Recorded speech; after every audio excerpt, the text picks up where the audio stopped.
Hello students, कैसे हैं आप सब। उम्मीद करते हैं स्वस्थ होंगे, मस्त होंगे और अपनी पढ़ाई बिल्कुल ही जबरदस्त तरीके से आप कर रहे होंगे। तो इस इंपॉर्टेंट श्रृंखला में हम लोग अब पहुंच चुके हैं। बहुत ही शानदार क्वेश्चनों की श्रृंखला के साथ साथ हम सेकेंड पार्ट का, आपने कहा न्यूमेरिकल चाहिए, बड़े बड़े चाहिए, छोटे चाहिए, सब चाहिए भैया। आपने कहा जो जो कहा वो मैं लेके आ ही रहा हूँ, ठीक है। एक चीज और आप ध्यान रखिएगा कि अगर आप जिस टॉपिक पे चाहते हैं न्यूमेरिकल, उस टॉपिक को कमेंट में लिख दीजिएगा। मैंने आपसे बोला था कि जिस टॉपिक पे चाहते हैं उस टॉपिक को कमेंट में लिख दीजिएगा। वह टॉपिक मैं जरूर कराऊंगा, उसका न्यूमेरिकल भी कराऊंगा। इस चीज का क्या रखिएगा, ध्यान रखिए। साथ ही साथ बच्चों, एक चीज आप रिवीजन कर ही रहे होंगे और हमने बार बार एक ही बात बोला है, रिवीजन को ध्यान में रखते हुए आगे बढ़ना है। और ये जो क्वेश्चन दिख रहा है ना भैया, देखते ही आपको लगेगा कि हाँ क्या क्या दिया हुआ है। जैसे दो बार पढ़ो, तीन बार पढ़ो, मैंने आपको एक ही बात बोला है कि क्वेश्चन आप समझ जाते हो। बट होता यह है कि जब पढ़ते हो तो पता ही नहीं चल पाता कि भैया दिया क्या है। तो उसको समझाने के लिए आपको टीचर की जरूरत पड़ रही है। तो मैं आपको बार बार कर रहा हूँ, क्वेश्चन को पढ़ने की हैबिट डालिए। थोड़ा सा आप पेशेंस रखना सीखिए।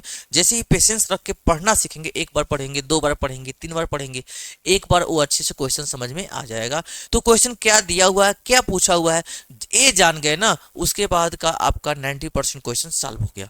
उसके बाद से सीधे सीधे फार्मूला तो आप पढ़ के जाएंगे ही, वैल्यू पुट करना है। बचता है 5% कैलकुलेशन में, कि कैलकुलेशन कैसा दिया हुआ है। तो एक चीज ध्यान रखिएगा, कैलकुलेशन अगर आपका अच्छा है तो कोई बात नहीं, नहीं अच्छा है तो आपको मैं बता ही रहा हूँ एक एक स्टेप करके कि कैसे आपको करना है, ठीक है। और अगर आप मेरे चैनल पे पहली बार हैं तो सबसे पहले चैनल को सब्सक्राइब कर लीजिए, घंटी वाला बटन दबा दीजिए कि आपका इलाहाबाद वाला सेट ना छूटे। क्योंकि इलाहाबाद वाला सेट कल से हमने बोला है कि कल से स्टार्ट हो जाएगा।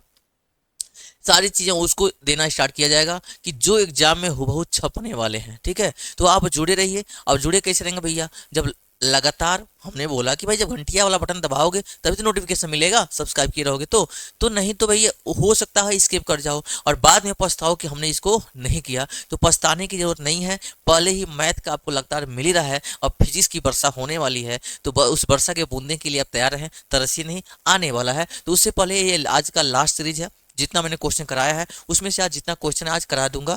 बाकी बचा खुचा जो भी है वो फिर देखा जाएगा, लेकिन पहले सबसे पहले इलाहाबाद वाले को कराएंगे, ठीक है जी।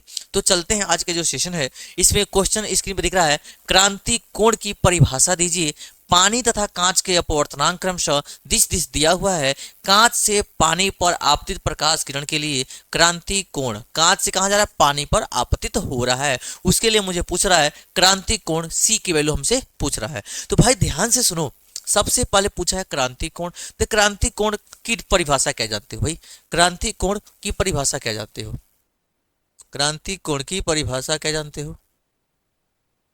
एक चीज मैं आपको बताया हूं, क्रांति कोण इतनी बार बताया जा चुका है और इसके बाद भी अगर आपके दिमाग नहीं खुल रहे हैं तो भैया आपको पढ़ने की अच्छी से जरूरत है। क्रांति कोण से पहले मैं बताया था भाई क्रांति कोण होता क्या है, और पूर्ण आंतरिक परावर्तन, दोनों ही बहुत इंपॉर्टेंट टॉपिक है। इसमें ध्यान से सुनो, यह क्या है बाबू, हमारा अभिलंब है। ये क्या है जी, अभिलंब है। इसको बोलते हैं हम लोग आपतित किरण, आपतित किरण, यह है हमारा आपतित किरण। अब देखो, एक कंडीशन होता है, हमेशा प्रकाश की किरण सघन माध्यम से विरल माध्यम में जाना चाहिए। हमेशा प्रकाश की किरण सघन माध्यम से कहा जाए जी, विरल माध्यम में जाना चाहिए। ऊपर वाला सघन है, नीचे वाला क्या दिया हुआ है, विरल माध्यम दिया हुआ है। जब सघन से विरल में जाएगा तो क्या होगा भाई, ध्यान से सुन लीजिएगा। हमने क्या बोला जी, सघन से कहां जा रहा है, विरल में जा रहा है। तो जब सघन से विरल में जाएगा तो ये पहले, इसका नाम है आपतन कोण आई, ठीक है। और इसके लिए कंडीशन होता है कि ये कितना होना चाहिए, 90, यानी कि समकोण।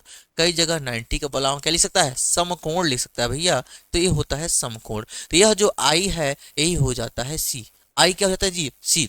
तो परिभाषा लिखेंगे कि सघन माध्यम में बना सॉरी, सघन माध्यम में बना वह आपतन कोण जिसके लिए विरल माध्यम में बना अपवर्तन कोण समकोण हो, तो सघन माध्यम में बने आपतन कोण को ही क्रांति कोण के नाम से जाना जाता है। मैं लिख दे रहा हूं, सघन माध्यम में बना, सघन माध्यम में बना वह आपतन कोण, वह आपतन कोण जिसके लिए, जिसके लिए, जिसके लिए विरल माध्यम में बना, जिसके लिए विरल माध्यम में बना अपवर्तन कोण, अपवर्तन कोण क्या हो जी, समकोण हो।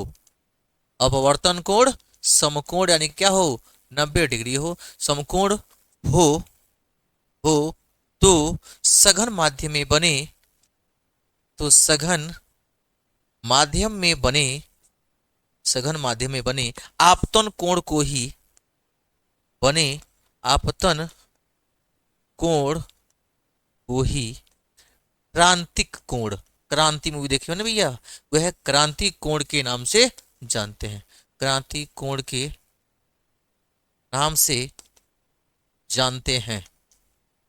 चलो भैया, स्क्रीन पे दिख रहा है आपको क्रांति कोण की परिभाषा आपने जाना कि सघन माध्यम में बना वह आपतन कोण जिसके लिए विरल माध्यम में बना अपवर्तन कोण समकोण यानी कि 90 अंश हो तो सघन माध्यम में बने आपतन कोण को ही क्रांति कोण के नाम से जाना जाता है। तो मैंने आपको बताया कि भाई दिया क्या है, तो न्यूमेरिकल आप देखोगे जो बड़े बड़े न्यूमेरिकल आते हैं उसमें थियरी पार्ट भी होता है, न्यूमेरिकल पार्ट भी होता है। ये थियरी पार्ट हो गया, अब इसका हम करेंगे न्यूमेरिकल पार्ट। ठीक है जी, अब ध्यान से सुन लो हमने क्या बोला है जी, एक बार फिर से याद कर लो, मेरे साथ ही याद करो कि सघन माध्यम में बना, बोलो भाई कि सघन माध्यम में बना वह आपतन कोण जिसके लिए विरल माध्यम में बना अपवर्तन कोण समकोण हो यानी कि 90 अंश हो तो सघन माध्यम में बने आपतन कोण को ही क्रांति कोण के नाम से जानते हैं। तो बिस्तर में ऐसे ही आप भी चिल्लाते रहो थोड़ा कस कस के कि पता चले गर्मी आ जाए भाई तुमको भी। तो इसका स्क्रीनशॉट ले लो। अब देखो क्वेश्चन में क्या दिया हुआ है, क्वेश्चन बोला है कि सबसे पहले परिभाषा, तो परिभाषा हमने दे दिया। अब बोला पानी तथा कांच के अपर्तनांक, पानी ए एन, पानी मतलब क्या है जी, वाटर दिया हुआ है, और ए एन कर दिया जी पानी का, और कांच जी, जी मतलब कांच, कांच मतलब ग्लास दिया हुआ है, पहला पानी फिर कांच, पानी का दिया हुआ है 4/3 और कांच का दिया हुआ है 3/2, मिल गया। अब बोला है भाई कांच से कहां जा रहा है पानी, कांच से कहां जा रहा है पानी, तो जब जिसके पास जाते हैं तो उसकी अनुसार रहना पड़ता है जी। तो भाई पानी में जा रहा है तो पानी के सापेक्ष कांच का अपर्तनांक, यहां सुनो लिखेंगे हम पानी के सापेक्ष, पानी के सापेक्ष कांच का अपवर्तनांक, कांच का अपवर्तनांक लिखेंगे। ध्यान सुना क्या बोला जी, पानी के सापेक्ष कांच का अपवर्तनांक, तो भैया कांच का अपवर्तनांक किसके सापेक्ष, पानी के सापेक्ष कांच का अपवर्तनांक, ये हमें लाना पड़ेगा कहीं से जुगाड़ लगा के। जब तक यही निकलेगा तो क्रांति कोण नहीं निकलेगा। उसी में बताना भैया देखो पानी के तथा कांच के अपवर्तनांक दिए हुए हैं, तो कांच से पानी पर आपतित प्रकाश किरण के लिए, इसी के लिए बनाना है क्या जी, क्रांति कोण बताना है। तो ध्यान से सुन लीजिए, तो हमें क्या बताना पड़ेगा जी, तो पानी के सापेक्ष कांच का अपवर्तनांक निकालेंगे WNG, तो सबसे पहले निकलेगा WNG। ये क्या होता है जी, आपको सिखाए थे कल, जी जो नीचे होता है ऊपर चला जाता है, ई जाएगा ANG ऊपर जाएगा, ऊपर जो है नीचे आ जाएगा ANW। अब दोनों ही पता है भाई WNG, ANG कितना दिया जी 3/2, 3/2 और ANW कितना है 4/3, 4/3 हो गया जी। पलटी मारेगा 3/2 मल्टीप्लाई 4 3 है, 3 जाएगा ऊपर 4 आ जाएगा नीचे, ये हो जाएगा 3 3 9, अच्छा बटे में 8 आ जाएगा हमारा WNG। इसी के साथ मेरा WNG मिल चुका है। अब बताना है क्रांति कोण, तो क्रांति कोण कल ही तो बताए थे भैया, होता है कि साइन के साथ C बराबर 1 क्या है WNG, जो आया है उसी के सापेक्ष निकालना है 1/WNG। अब देख लो भाई साइन का C इक्वल्स 1/WNG कितना आया है 9/8, 9/8 आया है, 9/8 आया है। बताओ पलटी मार लो, साइन C इक्वल्स ऊपर जाएगा तो हो जाएगा 8/9, C बताना है।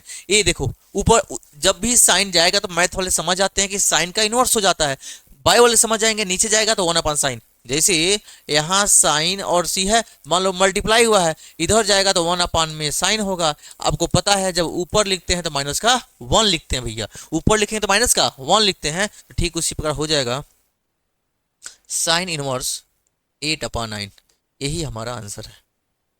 क्वेश्चन थोड़ा सा भैया हटके है तो ध्यान से सुनिएगा, 4 नंबर दे के जाएगा, 3 से 4 नंबर आराम से देगा। तो आराम से दे रहा है तो भैया परिभाषा पहले लिख लो, परिभाषा लिखने के बाद क्या क्या दिया हुआ है जी ANW मतलब वायु के सापेक्ष जल का अपवर्तनांक, वायु के सापेक्ष कांच का अपवर्तनांक क्वेश्चन में दिया हुआ है। कह रहा है अब मैं पानी में लेके जा रहा हूं किसको, कांच को। कांच से कहां जा रहा है, पानी में जा रहा है, तो पानी के सापेक्ष हमको निकालना पड़ेगा कांच का अपवर्तनांक जो होता है WNG। WNG के लिए फॉर्मूला है ANG ऊपर और ANW क्या हो जाएगा, नीचे हो जाएगा।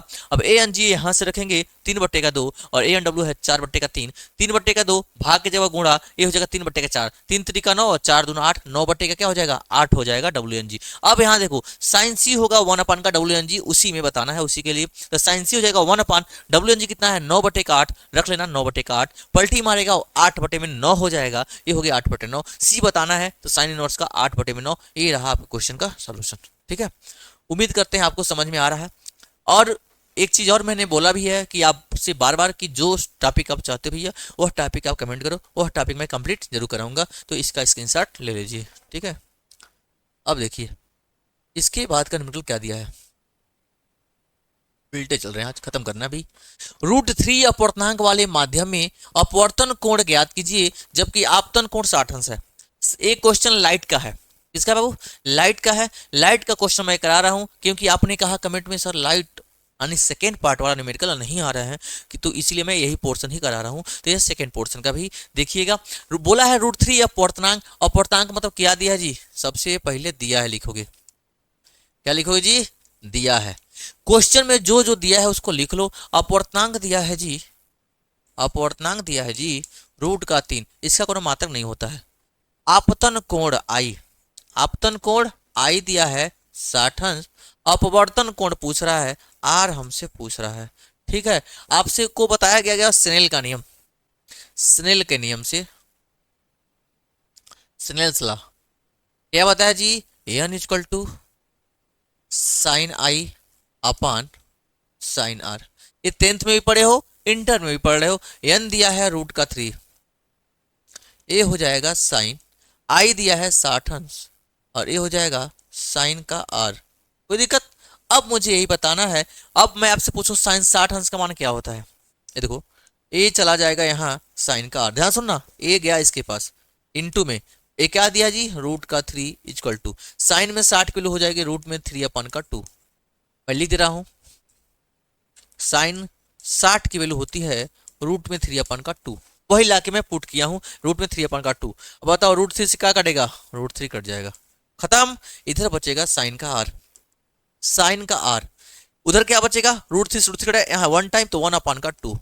अब बताओ साइन R तो बताना नहीं है हमें, केवल R बताना है भाई। जब केवल R बताना है तो कंपेयर करो साइन कितने का मान होता है 1/2, साइन कितने का मान होता है 1/2। तो आप पढ़े होंगे साइन कितने का भाई 30 का मान होता है 1/2। ये हो जाएगा साइन 30 अंश का मान होता है 1/2। इस 1/2 के सी पे क्या पुट किया हम, साइन में 30। कंपेयर कर लो, यहाँ साइन वहाँ साइन खत्म, R की वैल्यू आ जाएगा। फाइनली एंगल R = आ जाएगा 30 डिग्री आ जाएगा, 30 डिग्री आ गया, जो बहुत ही सस्ता है, बहुत ही आसान है। ठीक है, सस्ते के साथ बहुत ही आसान है। चलिए अगर यहां तक हो गया तब आगे बढ़ा जाए हम लोग, तब आगे बढ़ा जाए। ठीक है, बाकी आप मजे से पढ़ते रहिए। जो दिया है मैं लिख लिया हूं, स्नेल का नियम लगाया हूं sin I upon sin R। n दिया है √3, sin I दिया sin 60 अंश, ये है sin R। ये उधर जाएगा तो √3 के साथ sin में R, ये हो जाएगा sin 60 और sin 60 होता है कर्ण में 3/2, एक रूट से खत्म, इधर बचेगा 1/2, sin R की वैल्यू आ गई। R बताना है तो साइन लाना पड़ेगा, इसके सीट पर लाना पड़ेगा साइन में। 1/2 कितने की वैल्यू होती है, साइन का 30 डिग्री का मान होता है, इसके सीट पर रखा साइन का 30 अंश। अब देखो साइन साइन कैंसिल आउट करते हैं, कंपेयर बाय वाले की जो समझ लें, बस लाना आंसर। R कितना हो जाएगा 30 अंश, बाय बाय टाटा। अगला क्वेश्चन देखो,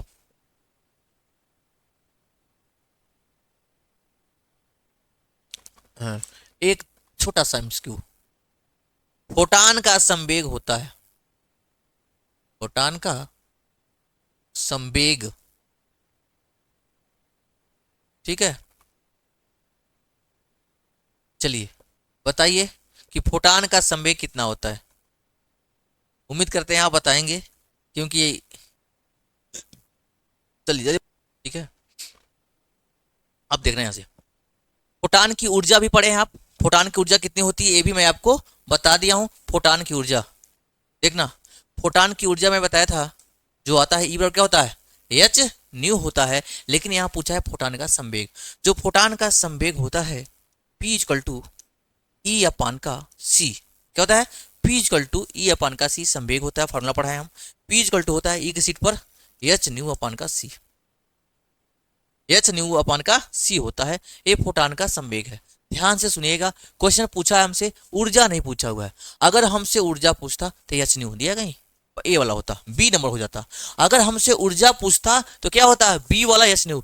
तो बच्चे जैसे ही कहते हैं फोटान है भाई, फोटान अगर ऊर्जा है एच न्यू, बी वाले को मार के आगे बढ़ जाते हैं। तो आप घबरा के इसको गलत मत करिएगा, क्योंकि अगर घबराएंगे तो घबरा जाएगा। ठीक है भाई, तो घबरा के नहीं करना, इसको आहिस्ते से करना है, क्योंकि जैसे ही फोटान आया तो फोटान की ऊर्जा आपको बार बार बताया गया है एच न्यू होता है, तो वही भाई दिमाग में रहता है कि एच न्यू। जैसे फोटान मार दे भाई एच न्यू, आगे बढ़ गए, घरे आएंगे कहेंगे अरे भैया ये तो गलती हो गया। तो ये चीज नहीं करना है आपको। तो ध्यान से सुनिएगा कि फोटान का ऊर्जा नहीं संवेग पूछा है, संवेग हो जाएगा एच न्यू अपन सी। ऑप्शन नंबर कौन सा है?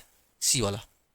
फोटान का संवेग होता है एच न्यू अपन का सी, ए वाला ऑप्शन आपका सही हो जाएगा। इसका आप स्क्रीनशॉट ले लीजिए।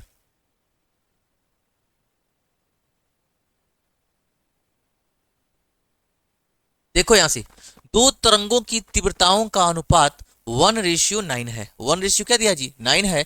यदि दोनों तरंगे व्यतिकरण करती हों तो परिणामी तरंग की अधिकतम तथा न्यूनतम तीव्रताओं का अनुपात, ये भैया मोस्ट इंपॉर्टेंट है, मोस्ट इंपॉर्टेंट। अच्छा, कल होमवर्क दिए थे, याद आया। अब बताओ भाई कौन कौन होमवर्क किया है? अरे होमवर्क, ये होमवर्क का दिया हुआ क्वेश्चन भी मुझे याद आ रहा है, मैंने लिखा था मोस्ट इंपॉर्टेंट, और आपको मैंने दिया था होमवर्क, और आप जरूर बनाए होंगे, क्योंकि एग्जाम को लेके सीरियस हैं तो बनाए तो जरूर होंगे। तो भैया एक चीज ध्यान रखना है कि क्वेश्चन आपको रोज का रोज करना है, क्योंकि अगर स्किप करोगे छूटता जाएगा तो फिर आगे के लिए दिक्कत हो जाएगा। इसमें बोलता हूँ कि वीडियो देख रहे तो पूरा का पूरा देखो, लास्ट में कुछ होमवर्क मिल रहा है वह क्वेश्चन करो, ट्राई करो। जब ट्राई करोगे तो हो सकता है उसमें का बहुत सारा क्वेश्चन आपको आ भी सकता है, या तो उस टाइप के क्वेश्चन नहीं आ रहा है, फिर मैं बताऊंगा तो सीख जाओगे, जिससे पता चलेगा कि आपको कहाँ पे प्रॉब्लम क्रिएट हुई थी और अच्छे से कर लोगे। ठीक है जी। अब यहां से ध्यान से सुनना, दिया क्या है जी? दो तरंगों की तीव्रताओं का अनुपात। क्या दिया जी? तीव्रताओं का अनुपात दिया है I1/I2। कितना दिया जी? 1/9। एक क्वेश्चन में दिया हुआ है, यदि दोनों तरंगे व्यतिकरण करती हों तो परिणामी तरंग की अधिकतम तथा न्यूनतम तीव्रताओं का अनुपात, मतलब ये पूछ रहा है, मैक्सिमम पहले दिया ना, देखो अधिकतम और मिनिमम का अनुपात कितना होगा। ठीक है जी, यह हमसे पूछ रहा है कितना होगा। भैया 3 नंबर का क्वेश्चन है, छोड़ेंगे तो नहीं, छोड़ेंगे तो नहीं। तो सबसे पहले इसका फार्मूला मुझे पता करना पड़ेगा, होता क्या है जी। एक चीज ध्यान से सुन लो, I maximum upon I minimum होता है A1 प्लस A2 का whole square upon A1 minus A2 का होल स्क्वायर। तो बात आती है कि A1 A2 भी निकालना पड़ेगा, तो इसी फार्मूले से मैं क्या करूंगा जी, A1 A2 निकाल लूं। अगर कहीं से A1 A2 निकाल लेता हूं तो काम हो जाएगा आसान, और A1 A2 नहीं निकलेगा तो फिर सॉल्व होने में दिक्कत होगी। तो फार्मूला पता हो गया, आई मैक्सिमम अपना आई मिनिमम, बाकी कहानी तो हो ही जाएगी। A1 plus A2 A1 minus A2। अब यहां से थोड़ा सा आप ध्यान दीजिएगा कि कैसे निकालोगे। इसका कई मेथड है, इक्वेशन से भी सॉल्व कर सकते हैं। अब देखो हम जानते हैं I1 अपान, एक मिनट भैया मेरे, I1 अपान I2। अब देखो यहां से होता है A1 अपान A2 का होल स्क्वायर। क्या होता है जी? यानी कि A1 square upon A2 square इतना होता है। तो ध्यान से सुनो भाई, I1 I2 दिया है ना, तो I1 I2 दिया है 1 अपान का 9, और ये हो जाएगा A1 अपान का A2 का ये हो जाएगा स्क्वायर। ध्यान से सुनना, हाई स्क्वायर आएगा इधर क्या हो जाएगा, रूट में हो जाएगा। तो A1 अपान का A2 हो जाएगा अंडर रूट में 1 अपान का 9, और फाइनली मिलेगा A1 अपान A2 1 अपान का 3। ये मुझे मिल गया 1 अपान का 3। A1 और A2 मुझे मिल चुका है। A1 और A2 जैसे मिला, अब मैं लाके यहाँ रख लूंगा, मेरा मिल गया। अरे भैया अब कहोगे A1 A2 आया है, तो यहाँ A2 से यहाँ भी A2 से भाग कर लेना, कहानी खत्म हो जाएगी। थोड़ा सा पहले मैं आपको फार्मूला समझा लूं। देखो जी, I1 I2 दिया हुआ है, I max upon I minimum. देखो कहने का मतलब सारे क्वेश्चन आसान नहीं होते हैं, सारे क्वेश्चन में मजा भी नहीं आ सकता है। तो कुछ क्वेश्चन ऐसे हैं जबरदस्ती इंटरेस्ट पैदा करना पड़ता है, क्योंकि जरूरी नहीं है कि जो आपको समझ में हल्के फुल्के मारे वही आए, हो सकता है साथ में ये भी दे दे। तो ये भाई लंबे क्वेश्चन में से क्या करता है, बीच में घुसेड़ देता है, और ये करना अनिवार्य है। तो ध्यान से देना कि इसमें हो क्या रहा है कि I1 I2 दिया हुआ है, I मैक्सिमम I मिनिमम पूछ रहा है, तो भैया कैसे निकालेंगे, तो तुरंत दिमाग में लगाएंगे फार्मूला। फार्मूला दिमाग में आया कि A1 प्लस A2 का होल स्क्वायर और A1 माइनस A2 का होल स्क्वायर, इतना होता है जी। जब इन दोनों को जान गए हैं तो दिमाग में फिर दौड़ाएंगे कि A1 A2 कैसे निकालेंगे। फिर मुझे फार्मूला पड़ा कि I1 अपॉन I2 क्या होता है, A1 अपॉन A2 का होल स्क्वायर या A1 square upon A2 square. यहाँ से हमने देखा कि भाई स्क्वायर को उधर भेज देंगे तो इसके साथ रूट के अंदर चला जाएगा 1/9। 1 का अंडर रूट 1 होता है, 9 का कितना होता है, 3 होता है, ये निकल चुका है। अब मैं इसी फार्मूले को यहाँ कुछ नए तरीके से बना रहा हूँ, थोड़ा सा आप देखते रहिएगा कि कितना शानदार तरीके से बनेगा। I maximum upon I minimum. देखो यहाँ सब में क्या कर रहे हैं जी, A2 से भाग कर देंगे, यहाँ भी A2 से क्या कर देंगे, भाग कर देंगे। जब दोनों में A2 से भाग कर देंगे तो देखो क्या करने वाले हैं भाई, लो A2 से भाग करेंगे तो यहाँ होगा A1 अपान A2, तो ये हो जाएगा A1 अपान का A2। किसी कोई दिक्कत, नो दिक्कत ना, A1 अपान का A2। फिर देखो यहाँ प्लस है, यहाँ क्या है जी, प्लस है। अब देखो यहाँ क्या करोगे, A2 दिया ना, A2, जब A2 को A2 से भाग करेंगे तो हो जाएगा 1, ये हो जाएगा इसका स्क्वायर। कोई दिक्कत हो तो बताइए।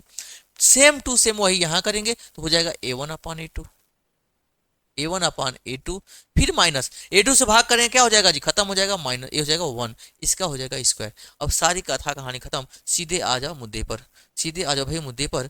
अब मैं आपको समझा दूं,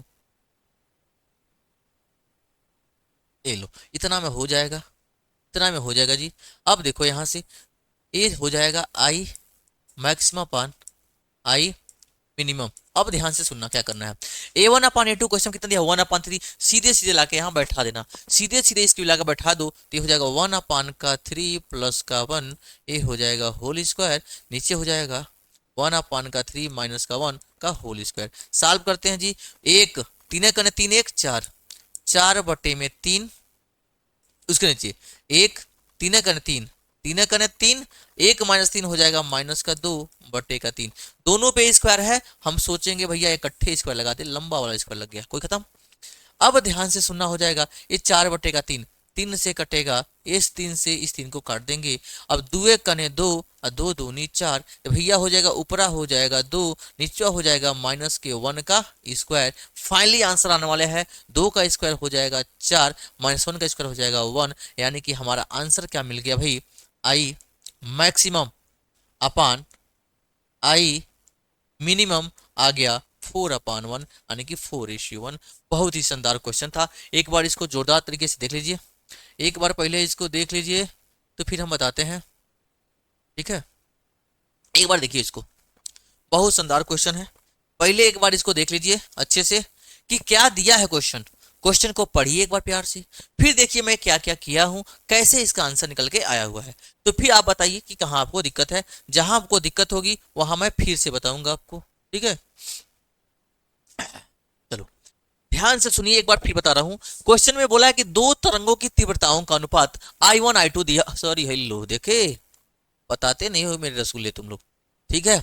शांत रजैया में लगता है कि सोए हुए हैं सब। अरे भैया ठंडा आएगा जाएगा, आपका बोर्ड एग्जाम तो बहुत ही नज़दीक आ चुका है, इसलिए मैं बोला था कि बोर्ड एग्जाम बहुत नज़दीक है, तो इसलिए सब कुछ बचना है, आपको बाहर भी बहुत कम निकलना है भैया, ठंड से भी बचना है, ठंड से बचते बचते ये भी इतना भी नहीं बच जाना है कि कपिए नहीं खोलना है, सब पढ़ना ही नहीं है। तो ठंड से बचने का मतलब भाई जितना कपड़ा है सब पहन लो, ठंडा न लगे, और आराम से टेबल पे स्टूडियो बैठ के लिखते रहो, पढ़ते रहो, लिखते रहो, पढ़ते रहो। होगा क्या, कंटिन्यूटी बनाए, कंटिन्यूटी नहीं टूटना चाहिए। स्कूल की भी छुट्टियां चल ही रही हैं सारे स्कूल में ठंड की वजह से, तो आप क्या करो, इस टाइम को यूटिलाइज कर डालो, क्योंकि भैया अभी आ रहा है प्रैक्टिकल, फिर उनमें तुम कई दिन हो जाओगे डिस्टर्ब, ठीक है। बीच में आपका खिचड़ी का त्यौहार भी आ रहा है, उस समय 1-2 दिन आप दाएं डिस्टर्ब हो जाओगे, घर जाओगे आओगे जाओगे, ठीक है। तो मैं क्या कर रहा हूँ कि इन सारी चीज़ों, अभी जो कंटिन्यूटी बनी हुई है उसको कंटिन्यूटी को बनाए रखिए। साथ ही साथ एक चीज़ बार बार बोल रहा हूँ कि रोज का रोज पढ़िए, नोट्स तो बना ही लीजिए भैया, ये तो रामबाण है, रामबाण है, क्योंकि एग्जाम टाइम में वही काम आएगा जो आपने लिखा होगा, वही जल्दी देखेंगे, उसमें वीडियो देखेंगे, फिर दिमाग आपका हो जाएगा डिस्टर्ब, क्योंकि उस समय आपको क्या करना है, जितना पढ़ लिए उसी को समराइज करना है, बार बार जितनी बार बार करोगे उतना ही आसानी से याद हो जाएगा भाई। ठीक है। तो देखो I1 I2 दिया है 1/9। अब भाई क्वेश्चन लास्ट में तुम वीडियो देख के जाओ, दिमाग काम करेगा कहाँ क्या। अब इसी को तुम किए हो, लास्ट में क्वेश्चन पढ़े, कई बार प्रैक्टिस कर लिया, अच्छा दे दिया है, ये फार्मूला लगता है, तुरंत दिमाग कैलकुलेट करके आंसर बता देगा, ठीक है। तो आप प्रैक्टिस करने की कोशिश करिए। I1 I2 दिया 1/9, I maximum upon I minimum पूछ रहा है, तुरंत ये पूछेगा, दिमाग में जाएगा, सर हम तो पढ़े थे I maximum I minimum formula क्या होता है, A1 + A2 का whole square upon A1 - A2 का होल स्क्वायर। ये हो गया हमारा फार्मूला, पहली बात खत्म। अब बात आती है कि भैया इसमें A1 भी है A2 भी है, तो वो कैसे निकालेंगे। तो उसका फार्मूला है I1/I2 होता है A1/A2 का होल स्क्वायर होता है। तो सीधे सीधे रख लो, I1/I2 1/9 दिया है, A1/A2 का स्क्वायर है, जब ये स्क्वायर इधर जाएगा तो करनी में हो जाएगा, नहीं A1/A2 अंडर रूट में हो जाएगा 1/9, 1/9 हो जाएगा, और 1 का वर्गमूल निकलेगा 1 और 9 को निकलेगा 3 हो जाता है, A1/A2 निकल गया।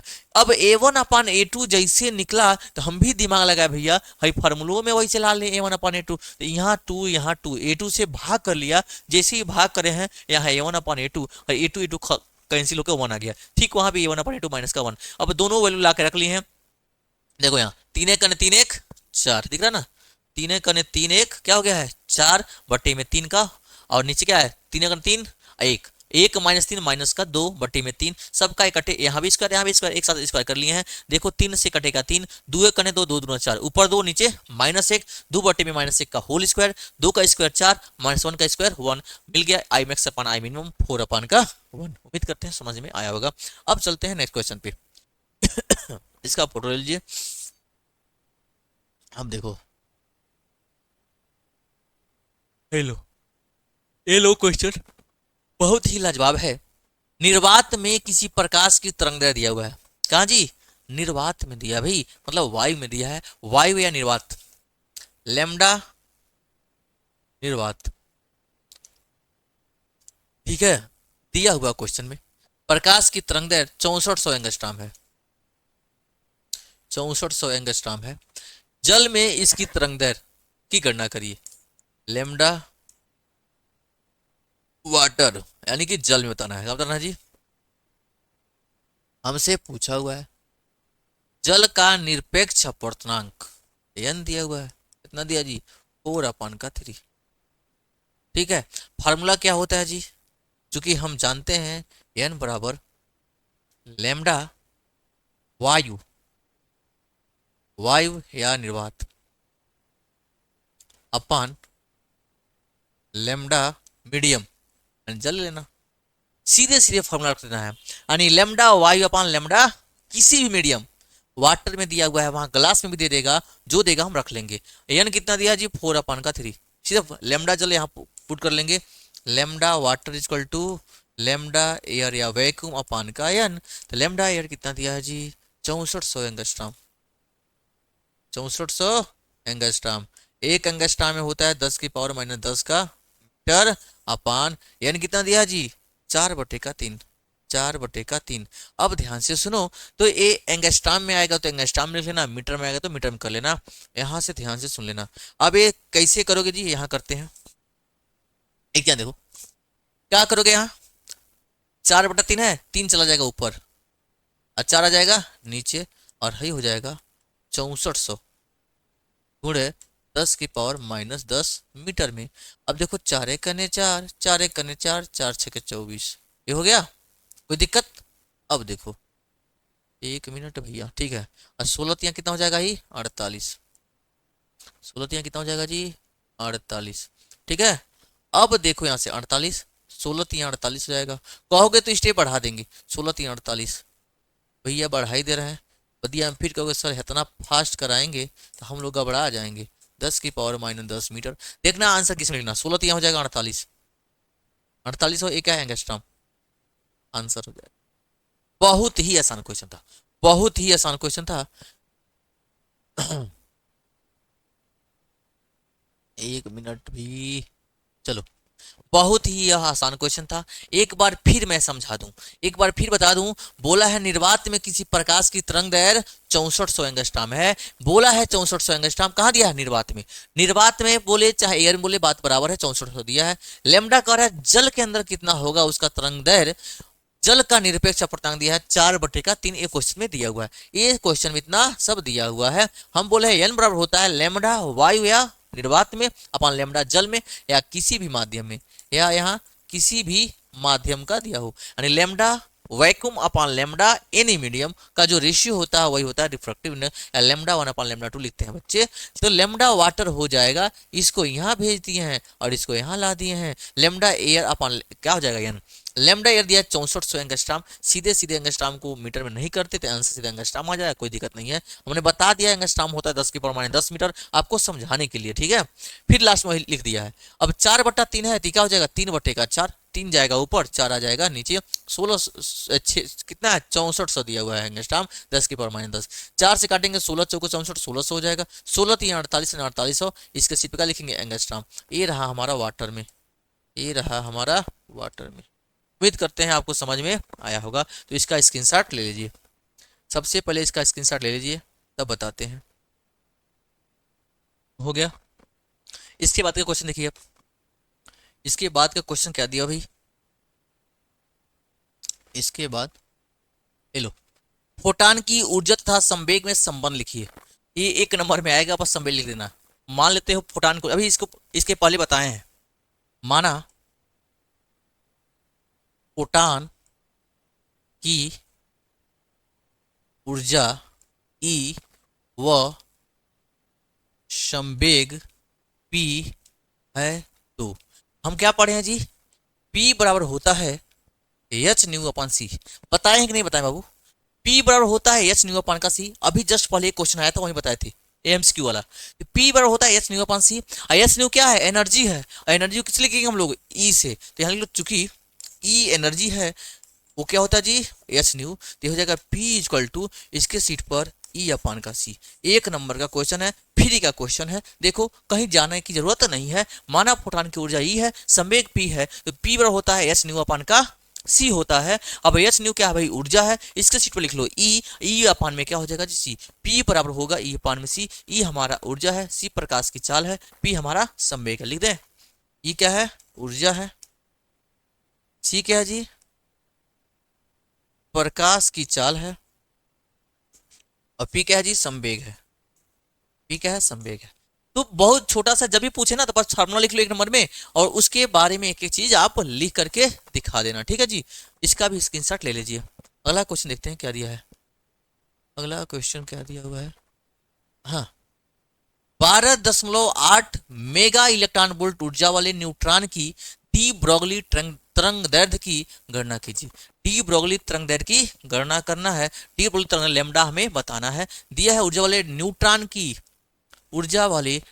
की डी ब्रोगली तरंग दैर्ध्य की गणना करना है। तो हमें यहाँ दिया क्या है जी ऊर्जा, ऊर्जा यानी कि के काइनेटिक ने दिया हुआ है 12.8 mega electron volt. Mega electron volt दिया, मेगा का मतलब बतेबे किए हैं, इलेक्ट्रॉन भी आपको हम बतेबे किए हैं, देख लेना यहाँ से। के बराबर हो जाएगा 12.8, मेगा का मतलब होता है 10 की पावर 6, इलेक्ट्रॉन का मतलब 1.6, 10 की पावर -19, ये हो जाएगा वोल्ट। समझ में आया कि नहीं भाई। 12.8 दिया हुआ है, मेगा का मतलब 10 की पावर 6, भी दिया ई दिया 1.6, 10 की पावर -9, ये हो जाएगा वोल्ट बचा हुआ है। इतना वोल्ट आया है दिया हुआ के का मान। जैसे ही इतना दे देगा तो आप क्या करोगे, मन करे तो गुणा भाग कर लो यहीं पे, नहीं तो बचाए रखो इकट्ठे, बाद में काटना पड़ना, ठीक है। या तो हम बता ही देंगे। अब यहां से ध्यान से सुनो, हम पढ़े हुए हैं क्या होता है जी, हम पढ़े हैं P पूछा क्या जी तरंग दैर्ध्य लैम्डा पूछा है, लैम्डा हमसे पूछा हुआ है। लैम्डा बराबर होता है भाई एच अपान √2m के, ठीक है, एच अपान √2m के। अब कहोगे एच अपान P भी पढ़े हो, तो यहाँ एक चीज ध्यान रखना है कि √2m के होता क्या है, m क्या है जी उसका द्रव्यमान है। किसका जी, यहाँ किसका बोला है, न्यूट्रॉन का द्रव्यमान है। न्यूट्रॉन बोला है तो न्यूट्रॉन बोलेंगे, इलेक्ट्रॉन बोलेगा तो इलेक्ट्रॉन बोलेंगे, प्रोटॉन बोलेगा तो प्रोटॉन, उसका द्रव्यमान है। के दिया है न्यूट्रॉन की गतिज ऊर्जा क्वेश्चन में दिया हुआ है। तो अब यहाँ से थोड़ा सा मैं आपको बता दूं भैया एच कितना होता है, ये होता है 6.6, 10 की पावर -34 जूल पर सेकेंड। अब देखो एम कितना दिया जी, मास ऑफ इलेक्ट्रॉन होता है, मास ऑफ इलेक्ट्रॉन होता है 1.67, 10 के पावर -27 किलोग्राम, ये हो गया। अब ध्यान से सुनो, और के हमें दिया हुआ है, सारी वैल्यू में लेके आ रहा हूं, सारी वैल्यू यहाँ रख रहा हूं, चलो भाई अब ध्यान से सुनना, मुझे बताना है लेमडा। लेमडा बताना, एच कितना दिया जी, 6.6 इंटू 10⁻⁻34। अब देखो भाई अंडर रूट का दिया हुआ है 2, ए हो जाएगा 1.67, 10⁻⁻ का दिया है कितना जी 27 किलोग्राम। इधर देख लो, अब दिया हुआ है के कितना दिया है जी 12.8, 12.8 गुणे ये हो जाएगा फिर 1.6, 1 ए भैया चलो 1.6 गुणे 10⁻6, 10⁻⁻19, 10⁻6 और 10⁻⁻का ए भैया ही 19 होता है, माइनस का हो जाएगा 19। सारी वैल्यू ला देंगे। अब कहोगे सर एक रहे बात तो बड़ा कठिन है, तो हम तो भैया आपको फार्मूला बता दी हैं, वैल्यू रखना सिखा दी हैं, कैलकुलेशन थोड़ा बहुत तो आपको करना ही पड़ेगा। तो चलते हैं कैलकुलेशन करने, ठीक है जी। अब ध्यान से सुनिएगा, चलते हैं अब हम कैलकुलेशन को करने। तो कैलकुलेशन करने से पहले एक चीज आप ध्यान रखिएगा कि क्वेश्चन में जो जो दिया है, जितने सारे वैल्यू दिए हुए हैं, प्लांक कांस्टेंट हो गया, बाकी के जितने इसमें रखे हैं सारे वैल्यू पुट कर दिए गए हैं। तो मैं करूंगा क्या, अब करना है भैया 6.67, निचवा वाला सब मल्टीप्लाई कर लेंगे। मल्टीप्लाई करने के लिए ये 3 को बचे हुए 2 है, ई है, ई है, तो भैया आप बगल में कहीं गुणा कर लीजिए, बगल में कहीं गुणा कर लीजिए। यहाँ ये हो जाएगा 6.6 इंटू 10⁻⁻34। इसके बाद क्या करोगे, यहाँ ध्यान से सुन लेना। अब देखो भैया भाई 2 से करोगे, 12.8 है रखते हैं भैया, तो आप कर लेना, कैलकुलेटर इस्तेमाल मत करना। ये देखो 2 सत्ते 14, 2 छक्के 12, 1 13, 2 करने 2 1 3, 10 2 अंक पे दशमलव है, ये हो जाएगा 12.8। और कुछ बचा है, अरे भैया बता लो बता लो, हाँ अभी देखो और बचा हुआ है 1.6 दिख रहा ना, 1.6 और 12.8, इन दोनों का भी इकट्ठे कर दे रहा हूं मैं, इन दोनों का भी इकट्ठे कर दे रहा हूं। ध्यान से सुनिएगा, इन दोनों का हमने कर लिया, यहाँ आ गया, इन दोनों का करेंगे 16, 16 का पढ़ा याद है, 16 का 16 16 25 80, 16 6 96, 16 7 112, 16 वट्ठे 128, 16 वट्ठे 128 कितना होगा जी 128 का 8 हासिल हो जाएगा 12। अब 16 दूना 32, 32 अब 12 कितना हो जाएगा, 32 12 हो जाएगा 44, 32 8 4 12, ये हो जाएगा 44 का 16 दूना 32 और 12 हो जाएगा 44, 44 का 4 कैरी 4 हो जाएगा, 16 करने 16 और 4 हो जाएगा 20, 20 1 2 अंक पे लग जाएगा, ये लगा लिया भाई। हमें पढ़ा याद है, आपको पढ़ा याद कर लेना। अब देखना यहाँ से 10⁻⁻27 और 10⁻⁻का ये भैया रुक जाओ भाई, दोनों हो गया एक साथ लिख लिया, 10⁻⁻27 10⁻⁻19 हो जाएगा कितना जी 9 और 7 7 9 7 हो जाएगा 16, हासिल 1 2 और 1 3 1 4, ये हो जाएगा -46। और बताओ और कुछ कुछ छूटा है क्या जी, कुछ छूटा है क्या भाई, 10⁻6 लिखे हैं कहीं, 12.8, 10⁻6, अभी देखो यहाँ 6 बचा है, 6 है ना। अब देखो -19 -27 -46 अब प्लस का हो जाएगा 6, ठीक है। इतना बताओ, देखो बाबू कैलकुलेशन है, कैलकुलेशन में बहुत टाइम टेकन लगता है, हमें भी पता है आपको भी पता है। तो अगर मैं डायरेक्ट आंसर लिख दूंगा तो आप समझोगे नहीं, मैं अभी सीधे लिख देता इतना आंसर, ठीक है। तो डायरेक्ट आंसर मत लिखिए, पहले आप उसको थोड़ा कैलकुलेट करिए, समझिए उस चीज को, क्योंकि सारे आंसर आप याद ना हम याद कर पाएंगे ना आप याद कर पाएंगे, ठीक है। तो पहले इसको समझिए एक बार ध्यान से, फिर सुनिएगा। 6.6 10⁻⁻34 ऊपर वाला लिख दिया, ये है दिया है 2 2 का इसमें गुणा किया, 2 7 14, 2 6 12 13, 2 1 2 1 3, ये हो जाएगा 10.2 अंक पे लग गया। अब देखो इन दोनों करेंगे 16 वट्ठे 128 का 8, 16 32 12 44, 16 16 4 20, 20.48 आ गया, इंटू में 10 की पावर कितना होगा -27 और -19 हो जाएगा -46। अब 10 की पावर 6 प्लस का हो जाएगा 6। अब एक चीज बताओ, बात सुनो, इन दोनों का मल्टीप्लाई करा लेना, इन दोनों का जब मल्टीप्लाई कराओगे भैया तो आगे चलते हैं, थोड़ा छोटा कर दे हैं। अब लो कैलकुलेशन आगे पीछे, अब देखो मेरे भाई इतना समझ में आ गया ना। अब इन दोनों का ऊपरा वाला सेम टू सेम लिख दे रहा हूं मैं, यहां से देखना, ए भाई ये देखना, जब यहां से मैं बताने चल रहा हूं तो ये हो जाएगा हमारा लेमडा, ऊपरा दिया है 6.6 10⁻⁻34, वो जैसे है वैसे अभी अपनी सीट पर पड़ा हुआ है। इन दोनों का गुणा करो, इन दोनों का जब गुणा करोगे तो कितना आएगा भैया, चलो भाई गुणा हम कर देते हैं, इकट्ठे करते हैं, वो आ जाएगा 68.40, मतलब भाई 20 × 60, ये हो जाएगा 68.50 नियर अबाउट में लिख रहा हूँ, ऐसे ऐसे कर लेंगे, इंटू में 10 की पावर माइनस 40 प्लस 6 माइनस का कितना हो जाएगा जी 40, माइनस का हो जाएगा 40 और ये दिया है अंडर रूट। यहाँ तक समझ में आया कि नहीं आया?